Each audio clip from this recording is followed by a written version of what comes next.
des crimes qui ont été commis en date du 11 et 12 décembre 2015, et comme d'ailleurs les autres crimes qui ont été commis depuis le 26 avril 2015 et les jours qui ont suivi, ce sont des crimes qui ont été bien documentés. Et d'ailleurs, les avocats et les organisations de la société civile ont déjà saisi les mécanismes internationaux, dont la Cour pénale internationale et les différents mécanismes des Nations Unies et la Commission africaine des droits de l'homme.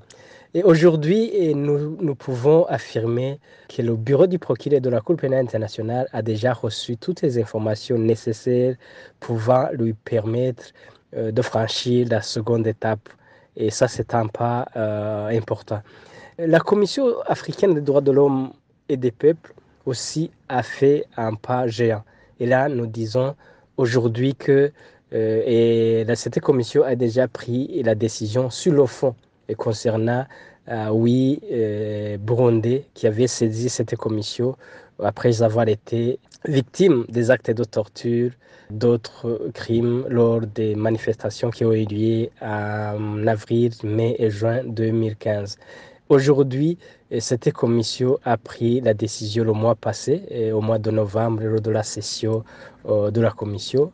Et nous attendons donc la mise en œuvre, la mise en exécution de cette décision.